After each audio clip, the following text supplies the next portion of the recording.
Kamala Harris is losing independents by 12 points as of our last poll. She needed to win independents over, and you cannot win independents with the content of what she put out in the debate. We're the only people putting out daily data, and there were, of course, some snap polls, but we all know the game has changed. We all know it comes down to viral stuff on TikTok or whatever.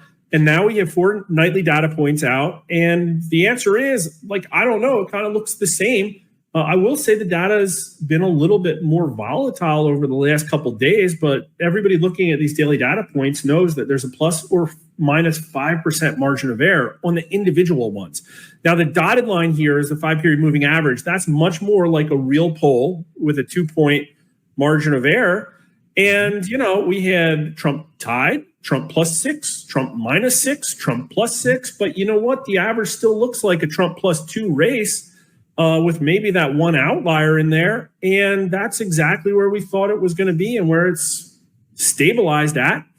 2 weeks ago, we had Trump +1. The New York Times agreed with us. Doesn't look like anything's really moving the race. Not a Taylor Swift tweet, not Trump getting shot at.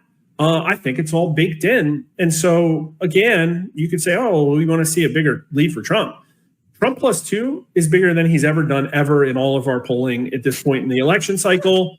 And it's like literally 2 assassination attempts, your best debate, and the DNC can't get you above Trump. The Kamala Harris campaign must be sweating and acting like begging for an act of God right now, because in my opinion, that's all that's going to move these numbers. The polling for Kamala has officially stalled. All as the real polls, the only polls that ultimately matter, have begun.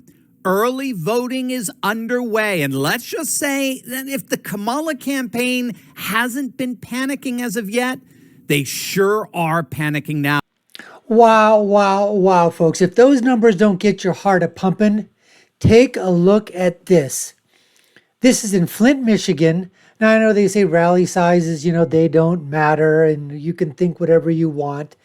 But I don't think, folks, unless you're going to some of these really, really deep blue cities for Kamala Harris and Tim Walz, A-W-O-L, Walz, when they're going to these and having their rallies, unless they're in some deep blue cities, I don't think that they can compare to these standing room only crowds, inside the stadiums. And then you've got thousands more that are watching on huge jumbotrons. Folks, just take a look at this. And then I've just got a poll to show you to give you an idea as to how the polls out there aren't really making any sense at all, because their numbers, if they're what they're trying to get across to us, are they doing fuzzy math? Anyways, take a look at this crowd size. Amazing. Amazing. Look at this. These are the crowds that are coming out to see the one and only Donald J. Trump in the great swing state of Michigan. And now that the voting has begun, we're beginning to see the same off-the-charts enthusiasm in real time. Now, so you take a look at these numbers. This is Polymarket. All right, you go to there. Election winner. It's a shift since September 10th. Now, they've got Kamala Harris up 50%. In other words, she's up 5 since the 10th of September. And we're talking today, the 18th. So 8 days. Donald Trump has lost 5.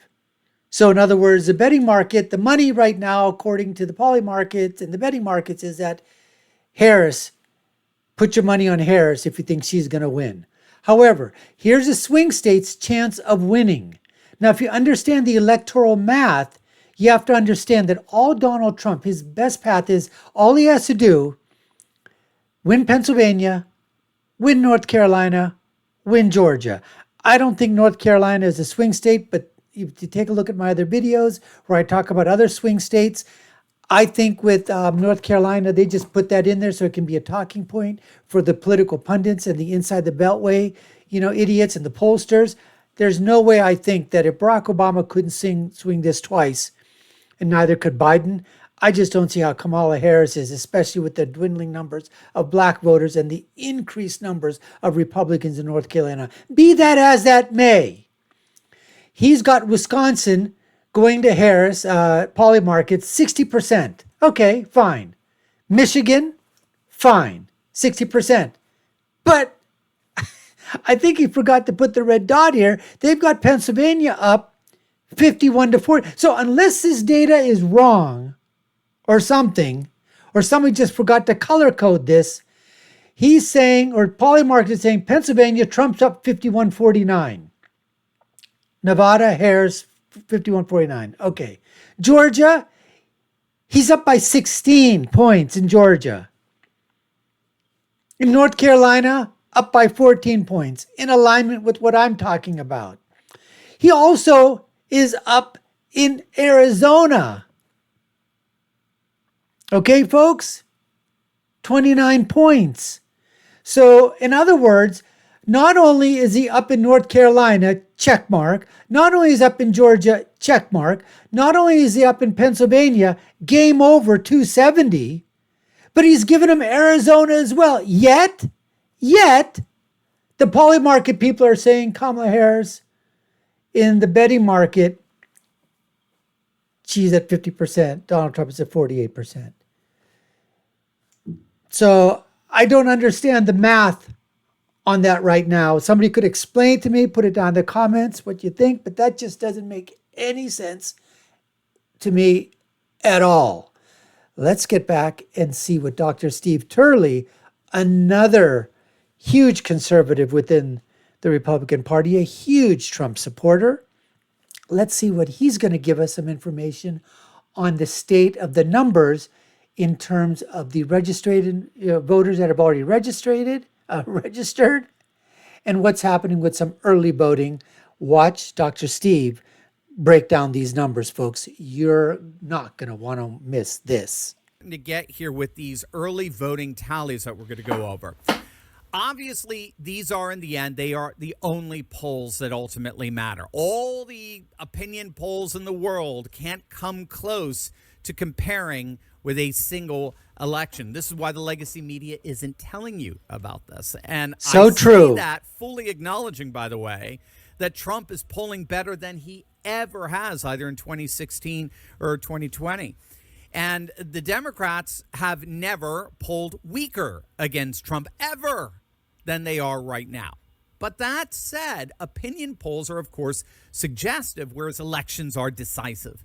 And we now have real-time data on what this election is looking like, particularly in two key swing states. So let's go to the key swing state of Pennsylvania, where many pundits and commentators believe this election is all going to come down to.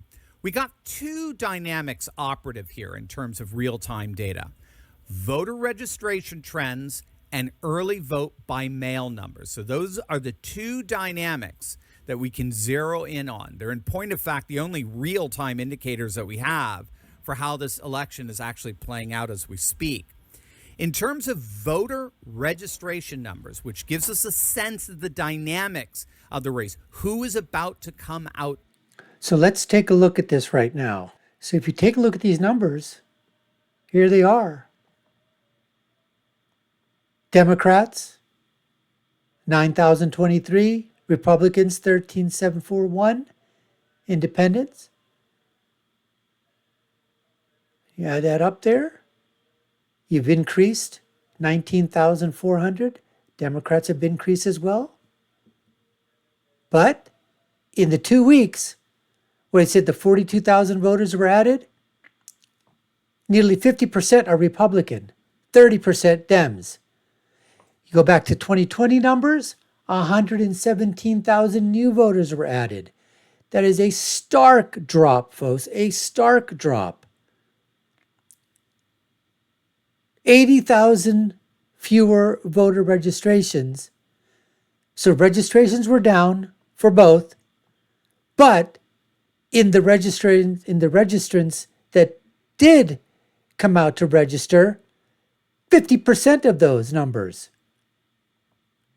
21,000, Republican.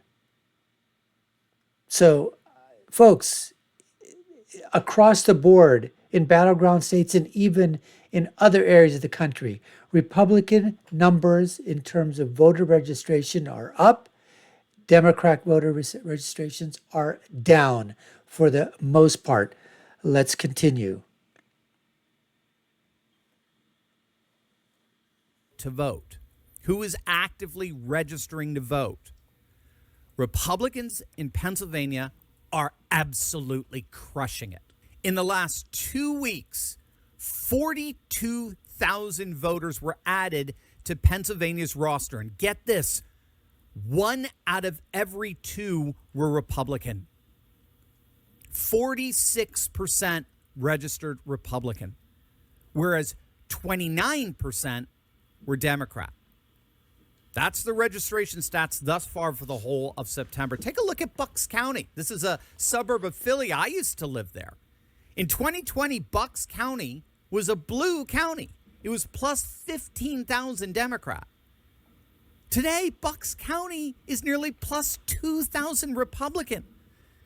In the last 4 years, nearly 20,000 Bucks County voters have shifted to the right in a state where Biden, quote, won by 80,000 votes. That's a flip, folks. In Arizona, it's even more dramatic. Republicans have garnered a lead over Democrats in voter registration by, get this, over 250,000. 250,000 in a state where Biden, quote, won by 10,000. And to make matters worse for the Democrats, officials caught an error in its voter registration in the Department of Motor Vehicles that found that 98,000, nearly 100,000 people were registered to vote who are not eligible, not legally eligible to vote. Now, a lot of hay is being made about this online, but there are 2 things to keep in mind here, gang. Remember, I'm going to help you stay sane. I mean, folks, come on. Whoops. Apparently, there's not documented proof of citizenship for 97,000 full ballot voters. The House General Counsel caught this. This is in the state of Arizona.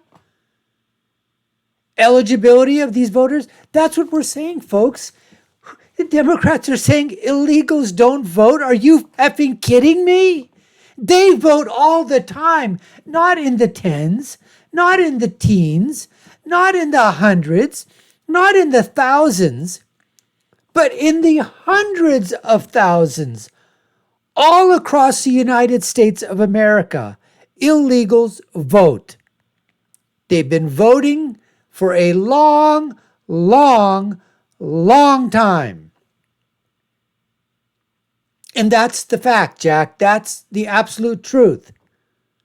Especially where these sanctuary cities and sanctuary states have been giving driver's licenses out as forms of identification. And all you have to do is present your driver's license to go to vote, as if that's key. But there's no correlation between having a driver's license and having citizenship. I mean, that's unbelievable, folks. That's unbelievable. They are going to purge these people. They are catching them slowly and slowly. But in the meantime, when Arizona barely went for Biden, how many of those voters in Arizona, of those 97,000 voters back in 2020, illegal voted and gave Biden the decisive numbers? That's what that's what we're fighting, folks, all the time. And the Democrats and the liberals and the leftists and the mainstream media, legacy media, the alphabet networks, nah, it's not happening. Maybe 1 or 2 people in the whole United States. It's not that big a deal. Come on, okay? You're a racist. You're a bigot. You're a bigot. You're a xenophobe. You're an Islamophobe. You're a Jewphobe. You're whatever, fill in the blank phobe. Voter ID is racist. You bunch of conservative bigots. Anyways, let's continue. In the midst of all this insanity, first and foremost, they got caught. Yes! They got caught before the election, and now they can be expunged from those voter rolls like the 100,000 other Democrats that were illegally registered that Arizona got rid of a couple of months back. And then here's the second, and this is absolutely key. Even with these illegal votes, The Republicans are still blowing the Democrats out of the water in terms of voter registration. Absolutely. And by the way, it's happening everywhere. It's happening in Arizona. It's happening in Pennsylvania. It's happening in North Carolina. There is simply no evidence that Democrats have been able to successfully register ineligible voters in the numbers they need to overwhelm these Republican voter registration efforts. So that's huge. All right. So I want to take you now to an inside the look numbers after we've seen all that information that was put forth. This is something very recent, September 16th of this year, just a couple of days ago. And this is from Pennsylvania. It's a Center Daily Times talking about the Republicans are gaining ground in Pennsylvania. See where the voter registration is shifting. So a little bit of a deeper dive. I think we're going to be the same numbers, but just a little bit of a deeper dive. And let's just see in terms, let's go down to the numbers here. So as of September 9th, they're saying that about 8.9 million Pennsylvanians registered to vote. However, that figure is down from about 9.1 who were eligible to vote during the 2020 election. Now, what you have to understand, though, is, and this is what Dr. Steve was talking about, and you can take a look for the numbers yourself, the Republicans now hold the voter registration advantage in the BBBF counties, Beaver, Berks, Bucks, and Fayette, that previously leaned in favor of Democrats. So if you take a look at the 2020 year-end registration data, no county saw a larger shift than Fayette County. It held a significant advantage for the Democrats. 4,000 more registered Democrats, but that's flipped. It's now given Republicans a nearly 7,000 voter advantage. Folks, that's an 11,000 vote shift to the right. Now, Fayette's county that says it makes significant changes in party registration edge easier than other more populated counties. It takes fewer flips to see a proportional changes. That's why they were saying it makes Bucks County flip significant. It's the fourth most populous county in Pennsylvania and now is a razor-thin advantage for Republicans. Literally 200,000 plus to 199. But it's a stark contrast where at the end of 2020 in Bucks County, Democrats had a 10,000 advantage in registered voters. And now Republicans, 1,000 more. Berks and Beaver counties, it says here, hold roughly 2% edges in voter registration for Republicans over Democrats. Berks County, home to Reading, the fourth most populous city in Pennsylvania, 6,200 more registered Republicans than Democrats. Beaver counties now sits at 2,300 more. And both counties saw Democrats exceeding voter registrations by about 6,000 in 2020. So back in 2020, both these counties were plus 6,000 Democrat. They're now 8,500 Republican. Now, registration aside, they go on to say, how many registered Democrats are the people that just register for a party? Well, about 3.9 million. Exceeds the Republicans, 3.57 in terms of registered voters. But since 2020, folks, this is really something to take a look at. The total advantage of registered voters over Republicans has been cut nearly in half.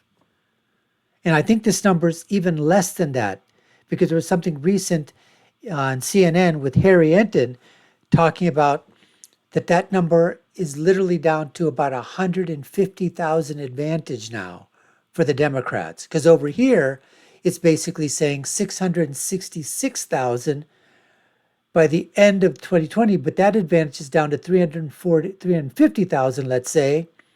It's according to Pennsylvania Department of State. But I believe that number has dwindled down another 200,000. Take a look at this. Voter registration outside the Democrat and Republican parties also on the rise. Pennsylvania is home to about 1.3 million voters who were unaffiliated or registered with a third party. But that markup is significant. That was at the end of 2020. Now, Pennsylvania is holding 1.3 million unaffiliated third party registration. 14.5% of Pennsylvania's total registered voters. And there you can take a look. That is literally what Pennsylvania looks like. I think it was James Carville, who said it's basically California and New York on the edges, and in the middle, it's all Alabama, Pennsylvania.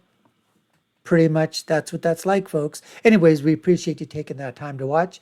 You've been watching the Dr. Nasser Shake Show. I've been your host. My name is Dr. Nasser. If you haven't done so already, we'd love for you to subscribe to the channel, like, share, and post. You all know what to do. Take a look at our video links above and below. My final thought is always, when you're right, you're right. And when you're left, you're wrong. Until next time, folks, take care and stay safe.